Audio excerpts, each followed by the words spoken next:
आप सभी को नमस्कार। उम्मीद करता हूँ आप सभी अच्छे होंगे। मैं संजीव आप सबों का स्वागत करता हूँ गुरु क्लासेस ई लर्निंग पे, जहाँ पे हम लोग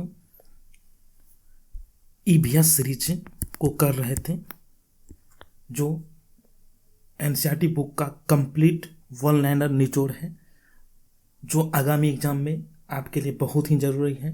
और पहले भी बहुत सारा एग्जाम में ये क्वेश्चंस बार बार रिपीट आते हैं। उन सभी क्वेश्चंस का, महत्वपूर्ण क्वेश्चंस का वन लाइनर सीरीज चल रहा है हम लोगों का, जिसमें हम लोगों ने 4 क्लास अभी तक कर ली है और आज 5वां और अंतिम क्लास है।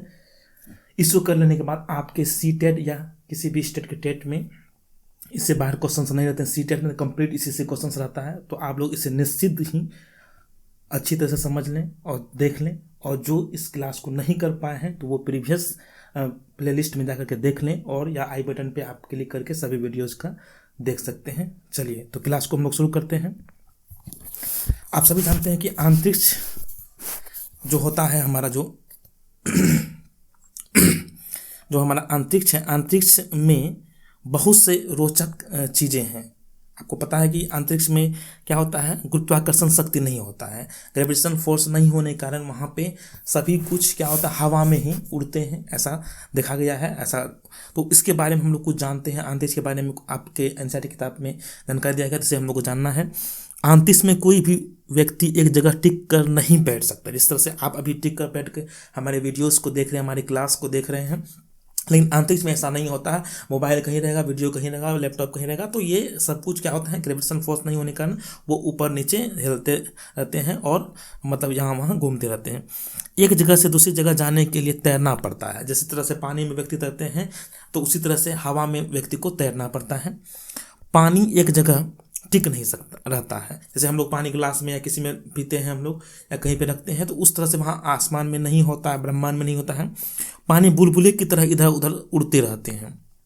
अगर किसी को हाथ मुंह धोना होता है, तो हाथ मुंह धोने के लिए बुलबुलों को कपड़ा से पकड़ना पड़ता है। जैसे पानी के जो बुलबुले हैं, उसे कपड़ा से क्या करेंगे, उसे हम लोग क्या करते हैं, उस बुलबुले को क्या करते हैं हम लोग, अलग अलग ढंग से उसे हम लोग पकड़ते हैं, और जब पकड़ के उससे क्या करते हैं, एक बॉक्स में करके उसे निचोड़ते हैं, तब वो पानी हम अपने फेस पे मारते हैं, तो वो हम उसे धो पाते हैं। ठीक है, तो ये चीज़ होता है। उसके बाद क्या होता है, एवं गीला करना पड़ता है उस कपड़े को। ठीक है ना। नेक्स्ट क्या है, अंतरिक्ष में खाने पीने के सभी पैकेट उड़ते रहते हैं। खाने पीने के आपको पता है कि वहाँ पे खाना वाना पैकेट बना के लिया जाता है, न्यूट्रिएंट्स मिनरल्स, तो वो हवा में वो उड़ते रहता है। अंतरिक्ष में बाल हमेशा करें, जिस तरह हम लोग से कंघी करते हैं, अलग अलग स्टाइल करते हैं, अलग अलग सेलिब्रिटीज़ को देख करके सब अपना हेयर कट अलग अलग रखते हैं, लेकिन वहाँ पे कोई हेयर कट कुछ नहीं। सबका बाल ऊपर में क्या होता है, एकदम स्ट्रेट की तरह आपका ऊपर में सभी के बाल क्या होते हैं, खड़े होते हैं। तो ये क्या है, मतलब कि वहाँ पे एक समस्या होता है, कंघी की ज़रूरत वहाँ पे पड़ती ही नहीं है, कंघी करने की कोई आवश्यकता नहीं है। या सेट वेट जिस तरह लगा के बाल सब बहुत कोई खड़े करते हैं, वो सेट वेट ऑलरेडी वहाँ पे सबका बाल में लगा हुआ रहता है। ओके, चलिए, तो बहुत अच्छा यही फैक्ट्स है हमारे अंतरिक्ष के बारे में। चलिए नेक्स्ट चलते हैं, हम लोग नेक्स्ट पॉइंट पे चलते हैं, जो कि आ गए हैं हम लोग नेक्स्ट पॉइंट पे। एक जगह टिक कर काम करने के लिए अपने आप को बेल से बांधना होता है। अगर आपको ऐसा है कि अगर हमको पढ़ना है, या हमको कोई काम करना है, या हमको कुछ सर्च कर रहे हैं, मून पे हम कुछ देखना चाह रहे हैं, वहाँ का मिनरल्स कैसा है, वहाँ पे सॉइल कैसा है, उसके लिए हमको अपने आप को क्या होता है, एक बेल्ट से बांधना पड़ता, कि उस मशीन में वो जो आपका जो यान होता है, वहाँ पे हम लोग इधर उधर नहीं जाएं, इसके लिए बांधना पड़ता बेल्ट से। ठीक है ना। मानचित्र पर ग्लोब में कई देशों व राज्यों के लिए लाइन खींची रहती है। हम सब जानते हैं जो मानचित्र जो हमारा होता है, मानचित्र में क्या होता है, बहुत सारे देशों के लिए आपको देखे होंगे कि मानचित्र में क्या होता है, अलग अलग देशों के लिए लाइन, अलग अलग लाइंस खींचे हुए रहते हैं। ये लाइनें किसी देश या राज्य की सीमा को प्रदर्शित करते हैं। ये जो लाइंस होते हैं किसी देश या राज्य की सीमा को प्रदर्शित करते हैं। अंतरिक्ष से ऐसी कोई अंतरिक्ष तो क्या होता है, अंतरिक्ष से ऐसी कोई लाइनें नहीं दिखाई देती। अगर आप अंतरिक्ष से देखिएगा तो मानचित्र या ग्लोब पर, जिस तरह से पृथ्वी पे ग्लोब पे हम लोग मानचित्र का रेखा, मकर रेखा देखते हैं, हमारा एरिया देखते हैं, वो सब कुछ नहीं दिखाई देता है, कंप्लीट प्लेन सरफेस रहता है। रात्रि में हम देखते हैं कि कुछ तारे टूट कर गिरते हैं। हम सभी देखते हैं रात में बहुत से तारे टूट कर गिरते हुए, उसको देख करके बहुत आदमी मानते भी हैं कि हमको ये चाहिए, हमको वो चाहिए, हमको सरकारी नौकरी चाहिए, मिल जाता है, बहुत आदमी को नहीं मिलता है। तो ऐसा कहा जाता है तो ये जो टूटते हुए जो तारे होते हैं उसे मुख्य रूप से सही में भौगोलिक शब्दों में उल्कापिंड, जिसको कॉमेट इंग्लिश में कहा जाता है, ठीक है। उल्कापिंड छोटे छोटे खगोलीय पिंड होते हैं। छोटे छोटे जो खगोलीय पिंड होते हैं वो होते हैं उल्कापिंड, जो अनियमित कक्षाओं में सूर्य की परिक्रमा करते हैं। जो क्या होते हैं, जो सन है, सन का चारों तरफ वो क्या करते हैं, जो ये उल्कापिंड होते हैं वो क्या करते हैं, परिक्रमा करते हैं। इस तरह से वो क्या करते हैं, घूमते हैं। एक तरह से क्या करते हैं, जैसे इस तरह से वो जो उल्कापिंड है वो क्या करते हैं, चारों तरफ उसका क्या करते हैं, परिक्रमा करते हैं। और परिक्रमा करते हैं। जब ये पृथ्वी के गुरुत्वाकर्षण शक्ति के अंतर्गत आते हैं तो पृथ्वी की ओर गिरने लगते हैं।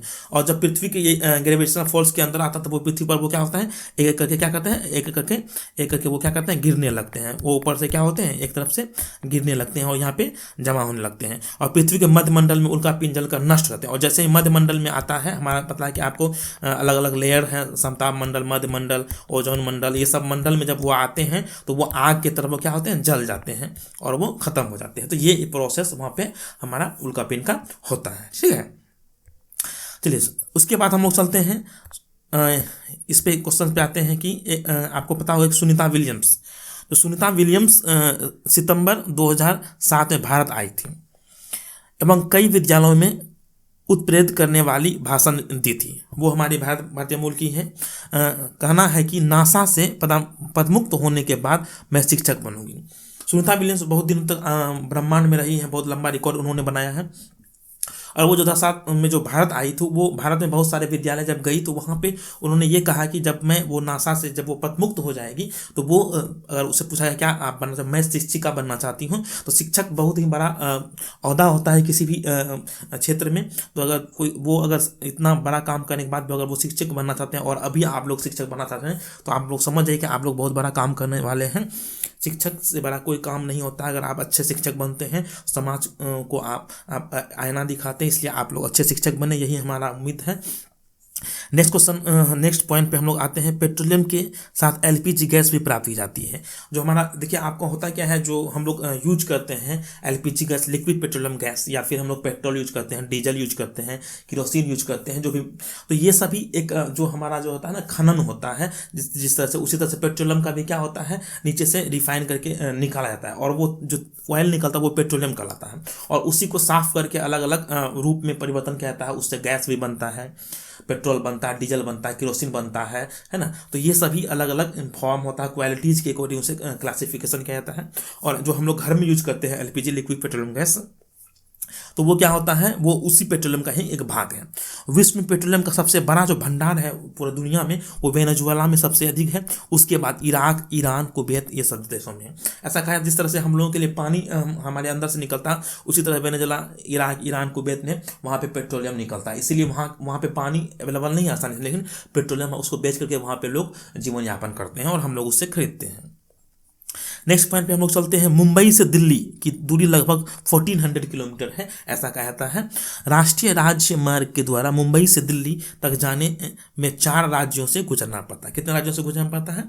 4 राज्यों से गुजरना पड़ता है। वे 4 राज्य हैं, महाराष्ट्र है, गुजरात है, राजस्थान है और दिल्ली और हरियाणा। मुख्य रूप से ये 4 राज्य हैं, 4-5 राज्य हो जाते हैं, हाँ, लेकिन मेन रूप से 4 राज्य हैं और 5वां राज्य तो हम दिल्ली है ही। तो आपको क्या हो गया कि दिल्ली से अगर हम लोग मुंबई जाना चाहते हैं या मुंबई से दिल्ली जाते हैं तो 4 राज्य से गुजरना पड़ता है, जिसमें से एक दिल्ली भी यहाँ पे लिखा गया है, इसलिए 5 दिख ही रहा है आप लोगों को। चलिए नेक्स्ट हमारा पॉइंट आ चुका है। जो मनाली है, मनाली हिमाचल प्रदेश में स्थित है। आपको पता है मनाली एक हिल स्टेशन, वहाँ पे आप लोग टूरिस्ट घूमने जाते हैं, बहुत अच्छा है। और मनाली से लेह जाने में रोहतांग दर्रे से गुजरना पड़ता है। बहुत बार ये आपके एग्जाम्सन से पूछे गए हैं कि अगर कोई मनाली से लेह जाता है तो वो किस दर्रे से गुजरता है, तो रोहतांग दर्रे से गुजरता है। बहुत ही इंपॉर्टेंट कलेक्शंस है आप लोगों का, इस पॉइंट्स को आप देखिए, डायरेक्ट आपके एग्जाम्स में क्वेश्चंस आते हैं। नेक्स्ट हमारा है लद्दाख, एक ठंडा रेगिस्तान है। यहाँ मैं बताना चाहता हूँ, रेगिस्तान जो होता है, जो डेजर्ट्स होते हैं 2 तरह के होते हैं। एक रेगिस्तान होता है ऐसा जो मतलब क्या होता है, कंप्लीट वहाँ पे क्या होता है, एक रेगिस्तान में बालू ही बालू होता है, बालू ही बालू होता है, पानी का नामो निशान नहीं होता है। और एक रेगिस्तान ऐसा होता है वहाँ पे क्या होता है, बर्फ़ ही बर्फ़, बर्फ़ ही बर्फ़। और दोनों रेगिस्तान में ये खासियत होती है कि एक रेगिस्तान और दूसरे रेगिस्तान का मतलब है पानी का अभाव। तो लद्दाख जो है ठंडा रेगिस्तान है, जहाँ पे इतना ज़्यादा ठंडा होता है कि सभी पानी बर्फ़ के रूप में पाए जाते हैं, और बर्फ़ इतना डस्ट की तरह उड़ता है। और जो हमारा राजस्थान हो गया, थार हो गया, आपका सहारा रेगिस्तान हो गया, ये भी एक मरुस्थल है, रेगिस्तान है, लेकिन यहाँ पे क्या है, पानी नहीं है, लेकिन वो गर्म रेगिस्तान है। वहाँ पे टेम्परेचर बहुत ज़्यादा होता है, जिस कारण से पानी सब खत्म हो जाते हैं, वाष्प बन के उड़ जाते हैं। तो वहाँ पे धूल कण बहुत सारे दिखाई देते हैं हमें। तो ये दो तरह के रेगिस्तान आपके हो गए, ठीक है। दोनों तो हमको समझ गए, एक क्या होता है, गर्म रेगिस्तान होता है, और एक क्या होता है, ठंडा रेगिस्तान होता है। क्लियर। तो हमारा जो लद्दाख है वो ठंडा रेगिस्तान है। अब यहाँ पे हमको समझने वाली क्या बात है कि वहाँ पर वर्षा कम होती है। जो भी रेगिस्तान होते हैं वहाँ पर वर्षा कम होती है, और वनस्पतियाँ भी बहुत कम होती हैं। जो भी रेगिस्तान होगा स्वाभाविक सी वहाँ वनस्पतियाँ कम होगी, जो पेड़ पौधे हैं बहुत कम होंगे। पेड़ पौधों के लिए सबसे बड़ा जो आवश्यक चीज़ है वो वाटर होता है। वाटर का नहीं होने के कारण से अच्छे से पेड़ पौधे नहीं उग पाते हैं। लेह को लद्दाख की राजधानी कहता है, और बहुत इंपॉर्टेंट, बहुत बार पूछा गया आपके एग्जाम्स में कि लद्दाख की राजधानी कहाँ है, लेह है, या लेह किसकी राजधानी है, तो लद्दाख की राजधानी, इसे आपको दिमाग में रखना है। नेक्स्ट हमारा पॉइंट आता है क्या, लद्दाख के लोग 2 मंजिल मकान बनाते हैं। वहाँ के लोग जो होते हैं मुख्य रूप से जो पहाड़ी इलाका का जो लोग होते हैं, वहाँ पे लोग जो है 2 मंजिला मकान मुख्य रूप से बनाते हैं। सर्दी के दिनों में वहाँ के लोग अपने जानवरों के साथ नीचे की मंजिल में रहते हैं, और जब बहुत ज़्यादा सर्द हो जाता है तो जानवर जो नीचे रखते हैं उसके साथ वो लोग रहते हैं। नीचे वाली मंजिल बिना खिड़की की होती है, वहाँ खिड़की नहीं होते हैं, और सभी घरों की छतें समतल होती हैं। और सभी घर की जो लद्दाख के घर होते हैं वो छतें क्या होता है, समतल होती हैं। नेक्स्ट हमारा है, लद्दाख में सेब एवं बुखारा की खेती की जाती है। सेब एवं क्या होता है, बुखारा की खेती की जाती है। अब देखिए बुखारा क्या होता है, एक नया फल। आप लोग सेब तो खाए होंगे, लेकिन बुखारा क्या होता है उसे हम लोग जानते हैं। बुखारा जो होता है वो इंग्लिश में हम लोग प्लम कहते हैं उसको। एक तरह से वो क्या होता है, उसका एक और नाम अलूचा भी, एक बुखारा का एक नाम होता है अलूचा।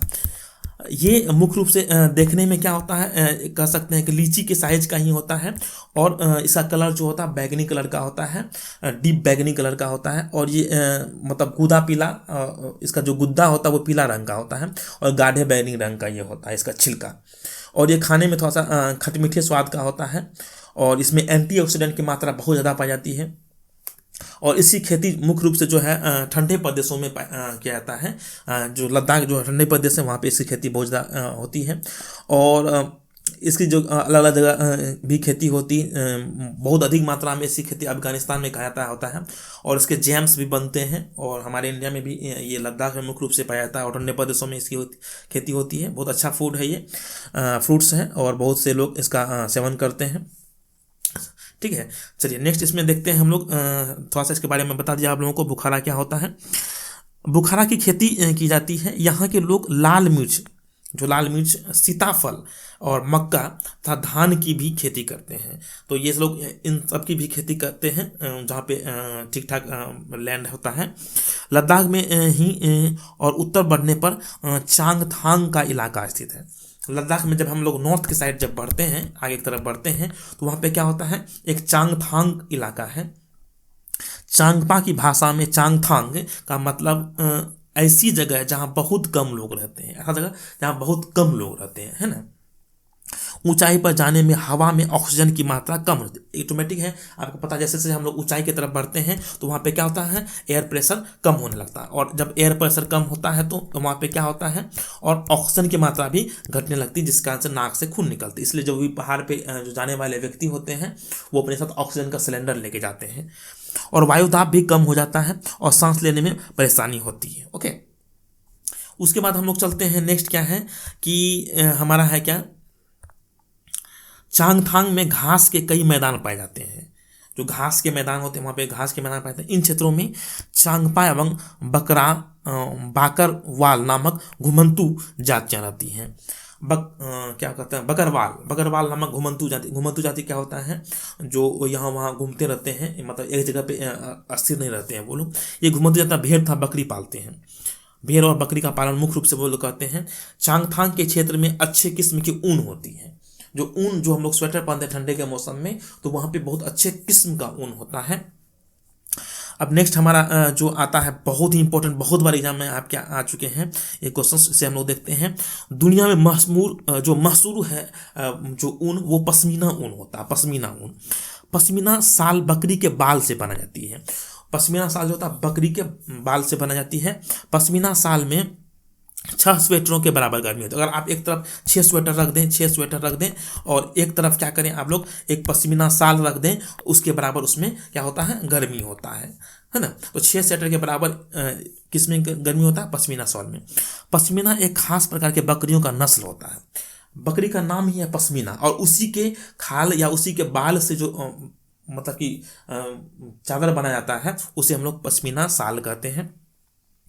500 मीटर की ऊंचाई पर रहती है। पश्मीना एक खास प्रकार की बकरियां नस्ल जो 500 मीटर की ऊंचाई पर रहती है। ये बकरी 500 मीटर की ऊंचाई पर रहती है, इसका मतलब समझ रहे हैं कि वहाँ पे बहुत ज़्यादा ठंड का मौसम होगा, वहाँ पे वो सर्वाइव कर पा रही है, तो उसके शरीर में इस तरह का बाल होता है, उसमें गर्मी बहुत ज़्यादा मात्रा में पाया जाता है। ओके, अब क्या होता है कि चांगथांग की ऊंचाई 500 मीटर है। सर्दियों में यहाँ का न्यूनतम तापमान -40 डिग्री सेंटीग्रेड हो जाता है। चांगथांग में भी जो जो जगह है उसी भी ऊंचाई क्या है, 500 मीटर है। अब ये पश्मीना ऊन क्यों फेमस, उसके बारे में हम लोग जानने का प्रयास करते हैं। पश्मीना बकरी के 6 बाल मनुष्य के 1 बाल के बराबर होते हैं। अगर आपका एक बाल अगर तोड़ते हैं, बहुत सा हेयर फॉल होता है सबके, तो एक बाल जो होता है और पश्मीना के 6 बाल के बराबर होता है, इतना महीन बाल होता है उसका। पश्मीना शाल हाथ से ही निर्मित होते हैं, इसके लिए मशीन का प्रयोग नहीं, हाथ से ही ये लोग बुनते हैं, की जाती है। एक बुनकर 250 घंटे में 1 साल तैयार करते हैं। आप सोचिए 250 आवर लगता है 1 साल को बनाने में, सोचिए कितना कॉस्टली होता है, इसलिए बहुत महंगा बिकता है। और ये वर्ल्ड फेमस ये पश्मीना शाल होता है। 1 साल को बनाने में एक लेबर अगर लगेगा 250 घंटा लगता है, क्योंकि उसमें मशीन का प्रयोग नहीं किया जाता है। तो बहुत फेमस चीज़ हो गया है ना।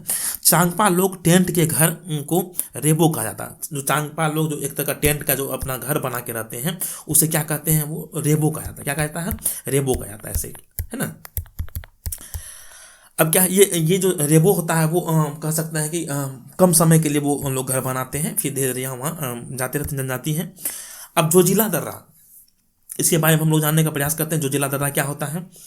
जोजिला दर्रा लेह के श्रीनगर से, जो लेह है, लेह को श्रीनगर से जोड़ता है। श्रीनगर झेलम नदी के तट पर स्थित। श्रीनगर कहाँ पे स्थित है, झेलम नदी के तट पर स्थित है। झेलम नदी डल झील से प्रवाहित होती है, और डल झील से प्रवाहित होती है कौन, झेलम नदी। अब डल झील में 800 फुट लंबी हाउस बोट तैरती है। आपको पता है कि हाउस बोट जम्मू और कश्मीर में होता है, इससे पहले भी मैंने आपको पिछले क्लास में बता दिया। जो लोग पिछले क्लास को नहीं किया, आप लोग प्रीवियस वीडियो को जाकर देख लें, आपको आई बटन पे भी दिया हुआ है। आपके लिए स्पेशल ईवीएस सीटेट 2022 का स्पेशल जो है प्लेलिस्ट भी बनाया गया, उसमें भी आप लोग जाके देख सकते हैं। ओके, हाउस बोट और कई बड़े घरों के अंदर छत पर लकड़ी की सुंदर नक्काशी होती है। इनमें खास डिजाइन होती है जिसे खत्म बंद कहते हैं, जिसे क्या कहते हैं हम लोग, खत्म बंद कहा जाता है। वहाँ पे क्या होता है कि लोग जा करके जो है ना अलग अलग तरह के चीज़ें करते हैं। ठीक है, उसके बाद हम लोग चलते हैं श्रीनगर के डल झील और झेलम नदी में कई परिवार डोंगों पर रहते हैं। कहाँ पे रहते हैं, डोंगों पर रहते हैं। कई परिवार क्या कहते हैं, डोंगों पर वो लोग रहते हैं। चलिए, उसके बाद है क्या, 26 जनवरी 2001 को गुजरात में भूकंप आया था। इसका अधिकेंद्र भुज शहर के आसपास था। 26 जनवरी 2001 को क्या हुआ था, भूकंप आया था, और वो उसका जो मुख्य केंद्र था, वो जो ईपी सेंटर जिसे कहते हैं, वो क्या था, भुज था, भुज नामक जगह था। अब यहाँ पे क्या है, जो आपका जो भूकंप आता है उससे बहुत सारा क्या होता है, तरंग निकलता है। कोई भी अगर भूकंप निकलता है, भूकंप जो आता है बहुत तरह का, वहाँ पे क्या होता है, एक तरह का तरंग। जिस तरह से आप अगर कह सकते हैं कि आप लोग अगर कहीं अस्थिर पानी में अगर कोई कंकर फेंकिएगा तो वो एक तरह से क्या होता है, फैलता है, उसी तरह से भूकंप होता है। आसपास था भूकंप का उद्गम जो केंद्र था, उद्गम केंद्र से 3 तरह की तरंगें निकलती हैं, जो कि तरंगे का नाम होता है PSL वेव से निकलती हैं। ओके, यहाँ पे कह रहा भूकंप मापने के यंत्र, जो भूकंप मापने का जो यंत्र होता है उसे सिस्मोग्राफ कहते हैं। और भूकंप कैसे आता है उसे मैं बता देना चाहूँगा कि जो भूकंप होता है, जो हमारा जो अर्थ है, जो हमारा अर्थ है, बहुत सारे जो है ना प्लेट्स से बना हुआ है। बहुत सारे उसके अंदर में प्लेट्स होते हैं, और ये प्लेट्स क्या होते हैं, आपस में क्या होते हैं, एक तरह से तैरते रहते हैं। और जब ये प्लेट्स जब तैरते हैं तो कभी कभी इसमें क्या होता है, टकराव हो जाता है। जब ये टकराते हैं, जो टकराने के कारण क्या होता है, पृथ्वी पर पूरा क्या होता है, एक तरह का कंपन होता है। पृथ्वी पर क्या होता है, कंपन होता है, जो पी, एस और एल वेव्स निकलते हैं, और वो वेव्स जो है जहाँ पे जाते हैं वहाँ पे आसपास के क्षेत्र में क्या होता है, जो भी मकान उकान ऊपर में जो भी मकान रहते हैं, घर रहते हैं, वो क्या होते हैं, गिरने लगते हैं। ठीक है, तो इस तरह का चीज़ें होने लगता है उसमें। अब फिर कहना, भूकंप मापने के पैमाने को रिएक्टर स्केल कहा जाता है। भूकंप मापने के पैमाने क्या कहते हैं, रिएक्टर स्केल बोला जाता है। अब आगे आते हैं हम लोग, और एक और बात बता देना चाहते हैं आपको कि भूकंप ही एक ऐसा आपका जो है, भूकंप ही एक ऐसा प्राकृतिक आपदा है जिसका पूर्वानुमान नहीं किया जा सकता। जो प्रिडिक्शन होता है और सबका, जैसे मौसम खराब है, बारिश होगा, ठंडा अधिक, गर्मी अधिक होगा, लू चलेगा, इसका प्रिडिक्शन किया जा सकता है। लेकिन भूकंप एक ऐसा प्राकृतिक आपदा है, इसका पूर्वानुमान नहीं किया जा सकता है, अभी तक नहीं किया गया है। ठीक है, अब नेक्स्ट हमारा पॉइंट आता है, उसी से ठंडा उसी से गर्म नामक कहानी एक है जो आपके हैं, इसके जो लेखक हैं डॉक्टर जाकिर हुसैन हैं। उसी से ठंडा उसी से गर्मी नामक एक कहानी है जो बच्चों के लिए है, इसके जो लेखक हैं वो जाकिर हुसैन साहब हैं। अब नेक्स्ट हम लोग पढ़ते हैं आगे, हृदय की धड़कन एवं अन्य रोगों का पता लगाने के लिए डॉक्टर स्टेथोस्कोप का प्रयोग करते हैं। आपको लोग देखेंगे एक तरह का स्टेथोस्कोप, वो क्या होता है, इस तरह का होता है, और उसमें क्या होता है कि यहाँ पे एक गोल कलर का ये लगा रहता है, और यहाँ पे क्या होता है, यहाँ दो तरह का आप लोग देखे होंगे कि कान में यहाँ पे लगाने वाला होता है, डॉक्टर साहब कान में लगाते हैं, और ये हार्ट में लगा करके वो चेक करते हैं, आप लोग देखे होंगे। तो ये दो तरह का चीज़ें होता है, और जो इससे क्या होता है, प्रयोग करते हैं, इसका प्रयोग करने के बाद क्या होता है, हृदय का जो धड़कन वो नापते हैं। और मुख्य रूप से एक और बात हम लोग को जानना है कि जो है हमारा जो हार्ट होता है 1 मिनट में 72 बार करता है, एवरेज 72 टाइम्स ये हमारा धड़कन धड़कता है।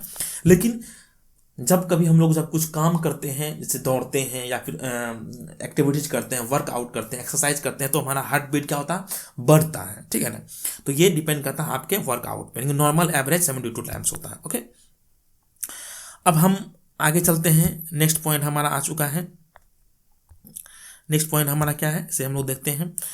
सफाई कर्मियों पर स्टालिन के ने, एक लेखक है स्टालिन के ने, इंडिया अनटच्ड नामक जो डॉक्यूमेंट्री फिल्म बनाई थी, जो एक ऐसा पूछा जाता है कि इंडिया अनटच्ड नामक डॉक्यूमेंट्री फिल्म किसने बनाई थी, तो ये फिल्म बनाए थे कौन, स्टालिन के ने। उसके बाद गांधी जी ने महाराष्ट्र में वर्धा शहर के पास वर्धा आश्रम की स्थापना की थी। पूछा था कि वर्धा आश्रम का स्थापना किसने किया है, तो गांधी जी ने किया था। छुआछूत पर गांधी जी ने कहा था कि छुआछूत का भेदभाव छोटी सी बात नहीं है, इसे मिटाने के लिए कड़ी मेहनत की जरूरत होती है। जो अनटचेबिलिटीज होता है, जो हमारे इंडिया में बहुत पुराने समय से है, जो भेदभाव होता है एक दूसरे के प्रति ऊंच नीच, ये जो है बहुत ही एक तरह खराब चीज़ है, इसे नहीं करना चाहिए। सब कोई बराबर है, सबका जन्म एक ही तरह से होता है, एक ही सबके सब हाथ पैर सब बराबर होते हैं, कोई बड़ा छोटा नहीं होता, कोई भी छोटा बड़ा जात नहीं होता है। ये पुराने समय में इस तरह से कहा जाता था, लेकिन ऐसा कुछ है नहीं, अब सभी शिक्षित हो चुके हैं, तो इस चीज़ को हम लोग को नहीं मानना है। तो यही बात इस मूवी में दिखाया गया, और गांधी जी ने इसका बहुत विरोध किए थे, और गलत भी चीज़ है ये। चलिए नेक्स्ट हमारा आ चुका है कि जंगल अधिकार कानून, जो जंगल अधिकार जो कानून होता है 2007 में बनाया गया था। यह कानून आदिवासियों को जंगल पर उनका हक दिलाता है। कि जो आपको पता है कि जैसे हम लोग या बहुत से जो लोग होते हैं जो शहरों में रहते हैं, गाँव में रहते हैं, तो उनका वो क्लाइमेट होता है, लेकिन जो आदिवासी लोग होते हैं वो जंगल में रहना पसंद करते हैं। उसका जंगल ही एक बहुत बड़ा संपत्ति होता है, और जंगल से वो बहुत प्यार करते हैं, और जंगल को काटने पर वो उग्र हो जाते हैं और बचाने का प्रयास करते हैं। जैसे चिपको मूवमेंट, बहुत से मूवमेंट ऐसे हुए हैं, देखे होंगे आप लोग कि तो ये सब जो मूवमेंट है वो जंगल को बचाने के लिए। लेकिन जो जंगल अधिकार कानून 2007 बना, इसमें क्या क्या आदिवासियों को जंगल पर उनका हक दिलाया गया, उसका हक है, नहीं तो इससे पहले हक को हटा भी दिया गया था। जो लोग कम से कम 25 साल से जंगल में रह रहे हैं, उनके वहाँ जंगल और वहाँ पैदा होने वाली चीज़ों पर उनका पूरा हक है, ऐसा इस कानून में कहा गया है। उन्हें जंगल से हटाया नहीं जा सकता, उन्हें जंगल से हटा नहीं सकते हैं, उसे जंगल में ही रहेंगे, वो घर बनाएंगे, जो वहाँ के जो कंद खाएंगे और उसका सुरक्षा भी करते हैं। तो ये बहुत अच्छा कानून है, ऐसा माना जाता है। चलिए, तो हम लोगों का जो ईवीएस वन लाइनर सीरीज था वो आज समाप्त होता है। जो एनसीईआरटी बुक का जो वन लाइनर सीरीज था, बहुत बड़ी बात, हम लोग 245 क्वेश्चंस की, इसके साथ साथ बीच में मैंने बहुत सारे एक्स्ट्रा क्वेश्चंस भी आप लोगों को बताया है। तो ये हम लोगों के लिए बहुत ही इंपॉर्टेंट क्लास था। ये जो सीरीज है, आप लोग इस सीरीज को जरूर देखें, इससे आपके एनसीईआरटी से रिलेटेड जितना भी इंपॉर्टेंस है उस क्वेश्चंस को किया गया है। और ये आपके जो सीटेट एग्जाम्स हैं और भी किसी विषय का टेट एग्जाम का जो पर्यावरण अध्ययन पूछा जाता है 15 मार्क्स का, वो उससे इसी से कवर होगा, आपका सभी क्वेश्चंस बनेंगे। ये फोटो आप लोग देख पा रहे होंगे, ये फोटो हमारे जो ऑफलाइन बैचेस हैं उसके जो पास आउट, ये प्रीवियस बैच का पासिंग स्टूडेंट हैं। और आप लोग भी जो इस चैनल पर नए आए हैं, आप लोग इस चैनल को सब्सक्राइब कर लें, लाइक शेयर कमेंट करें। और मिलते हैं हम लोग अगले क्लास में, और नए क्लास के साथ सीडीपी और अलग अलग प्लेलिस्ट आपके हैं, उसको आप लोग देखिए और उसे सीखिए। जो समस्याएं होती है कमेंट कीजिए, आपको उसका समाधान मिलेगा। ठीक है, सभी को बहुत बहुत धन्यवाद।